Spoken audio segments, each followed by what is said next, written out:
Hi, I'm Joe and welcome to the channel. That music was inspired by kind of 80s pop rock.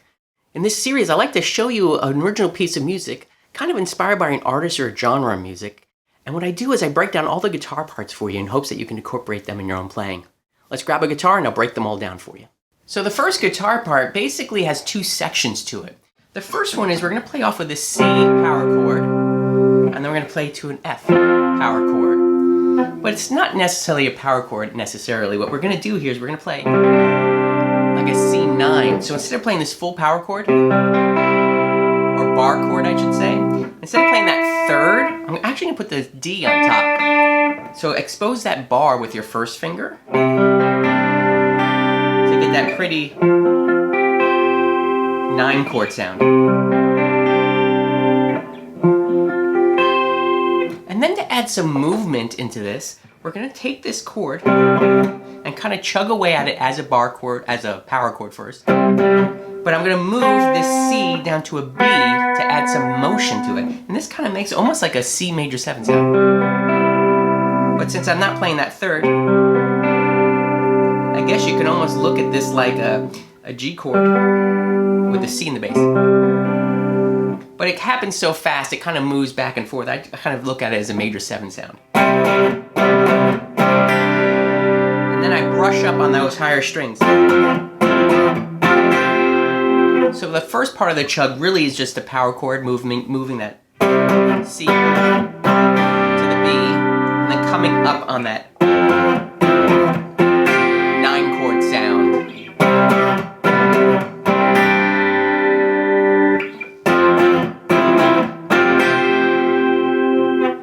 And then when we get kind of to the bridge section of the song, I'm basically going to be playing and outlining the bass and the fifth of the chords that are happening, which are just G, A minor to F. And it's a muted part, just using, again, the root to the fifth.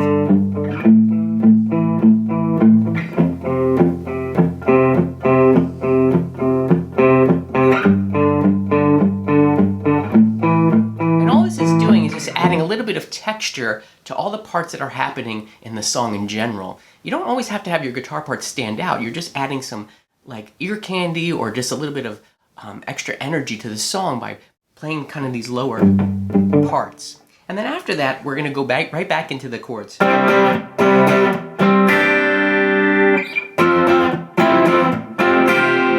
of course it ends on a big C9 chord.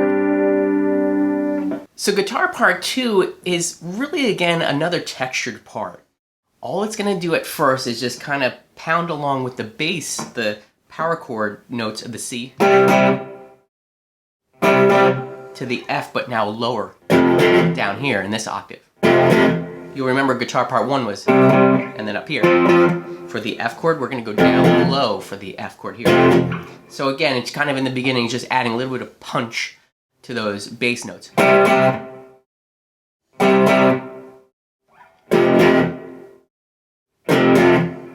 And then after it does that for like the first 2 times around for that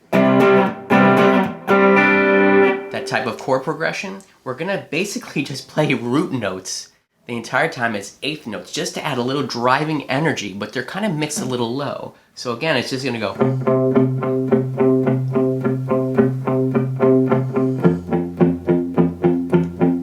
Nothing fancy, right? It's just 8th notes, but it's adding texture to the parts. And guess what happens when we go to that bridge? It's a G, A, to the F. So guitar part 3 really is just a bubble part, and a bubble part is kind of a single note line that just adds a little bit of interest or ear candy to the song. And all I'm doing here is, here's that C chord that we're playing. I'm playing off of the 5th, the root, and that 9, that D.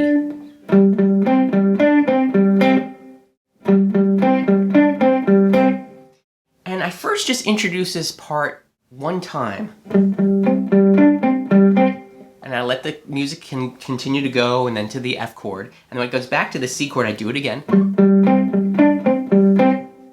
And then when I get to the F chord the second time around, I'm going to build a little bit of energy to that chord by playing the same type of idea, but just moving one note. You'll notice in the F chord, we have F, A, C are the notes. So I'm gonna take this G and move it up to an A, but play this A, C, and D the same.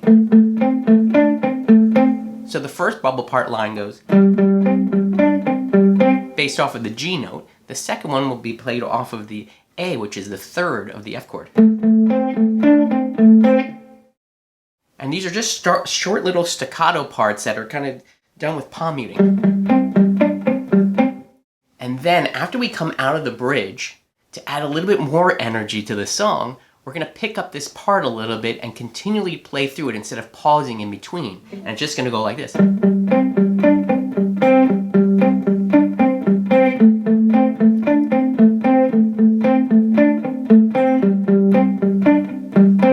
you're just going to continually repeat that part just to add energy all the way to the end of the song. So guitar part 4 is basically the bridge, I'm going to call it, of the song. We're going to go into a different area. So instead of these power chords, we're going to do some nice arpeggiated parts. And all we're going to do is play off of this G shape, this A minor shape, and this F shape here. But I'm going to use a little bit of an inversion for the F chord. So let me show you what I mean. The first one is we're going to take the inside shape of this bar chord and just play these top notes.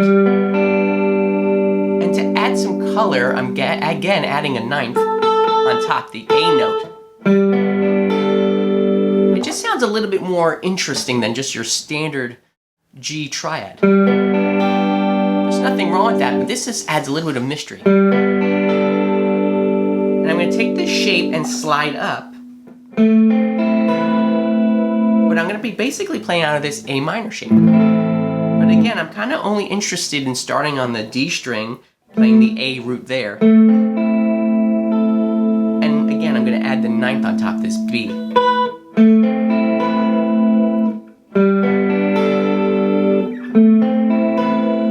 Now instead of jumping down here to play the F chord, what I'm going to do is I'm going to stay in position here. And I'm going to use a chord inversion. I already have many of the notes of the F chord from the A minor. They kind of share some notes. So an A minor chord is A, C, E. The F chord is F, A, C. Well, you hear those are two notes that are the same, and I already have the A and the C here. So all I have to do is move this E up to the F. And now I have an F chord. And I'm going to pick up the high A up here. And this is kind of coming if you're used to the cage system. This is the C shape, but I'm playing the F chord here. But I'm only worried about starting on the D string and playing that A. So that part again goes like this.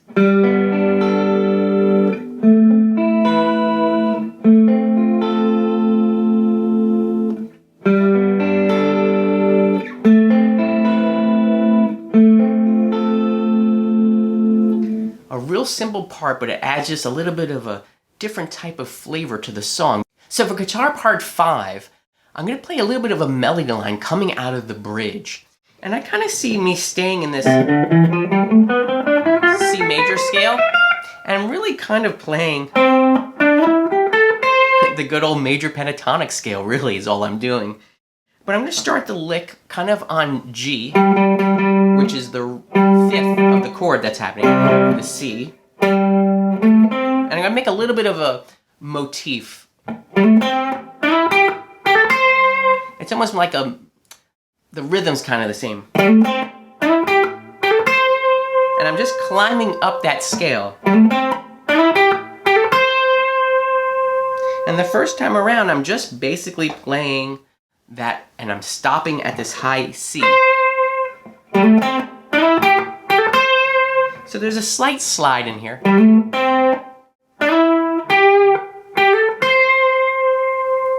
And the last time, the second time around when I play this, I'm going to add a little bit of a tag at the end.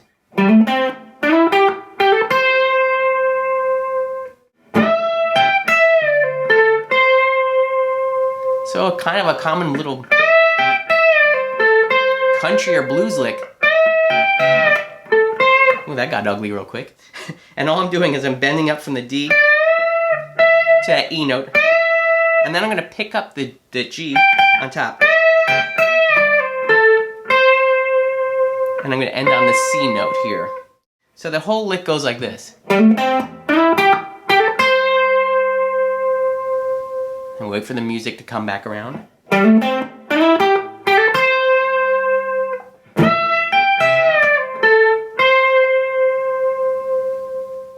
So some key takeaways from this music is kind of use some chords that have more textures to them, a little more color tones. It really just adds a little bit of spice to the music. Also think about your bubble parts and adding a little bit of ear candy so the listener has something to grab onto every now and then. It just sticks out a little bit and they go, oh, that's something interesting and new that I didn't hear before. And also remember, when you're building this type of music, think of textures when you're layering your guitar parts. And sometimes you don't need anything fancy. Sometimes a nice little eighth note pulse is really all you kind of need to keep the energy going in the song. And again, adding a little bit of different texture and dynamics to the music. Now, as always, I leave in the description down below the ability to download these practice tracks for free. There's 2 tracks actually.